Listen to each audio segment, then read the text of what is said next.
د دې نه پس به بلنه ورکوو ملک اسحاق یوسفزۍ صاحب ته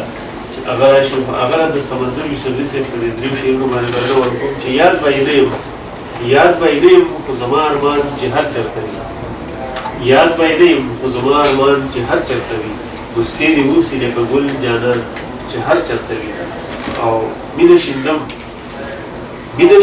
وایي متل د ازادۍ سندرې مینه شیندم وایي متل د ازادۍ سندرې غلام دې نه وي د هېڅ چا انسان چې هر چېرته وي او تل دې آباد وي تل دې دغسې خوشحاله اوسي تل دې آباد وي تل دې دغسې خوشحاله اوسي زما دا څو تنه خواږه یاران چې هر چېرته وي ملک اسحاق یوسفزۍ صاحب ډېر هرکلی راته ووایو ډېره مننه مو کوم او د اختر مبارکي درته ووایم د خپله اړخه د ایتل 105.6 د ټول منیجمنټ له اړخه ډېره اختر مبارکي درته ووایم او ډېره مننه وکړو ستاسو ډېره مننه چې تاسو ماله موقع راکړه او ستاسو شپاب ډېره مننه تاسو ته اختر مبارکي وایم ټول پښتون ولس ته اختر مبارکي وایم ډېره مننه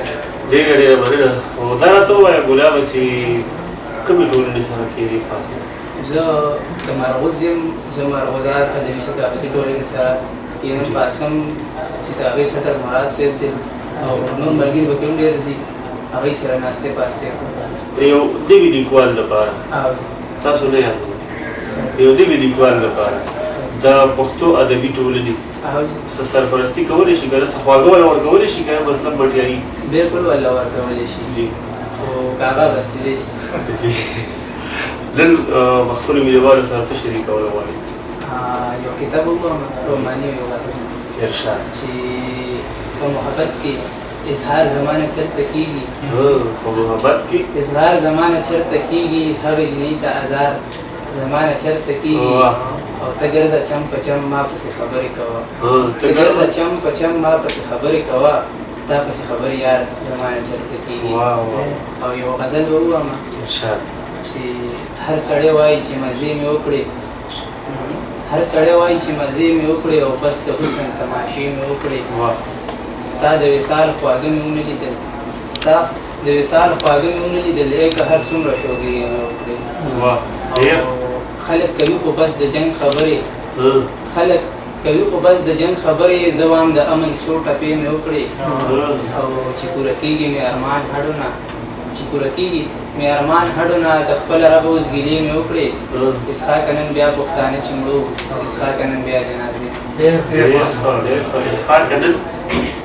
بیا پښتانه چې مړو اسحاق نن بیا جنازې مې وکړې سبق وایي که فرسټ ایئر ډېره مننه ستاسو د مینې ستاسو د پولیس ستاسو د راتګ یو جهان مننه په دې وطن کې مې روزګار نه کېږي اسحاق صاحب ما ته هم څو شعرونه را یاد کړل چې په دې وطن کې مې روزګار نه کېږي دلته کې قدر د بهار نه کېږي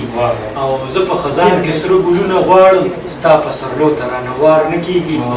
او خدایه په خوب کې مې حضور کړې ورته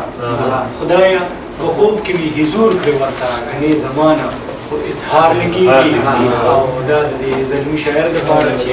اخره قسم د خپلې زنې په خال اخره قسم د خپلې زنې په خال په ما دې ولې اعتبار نه کېږي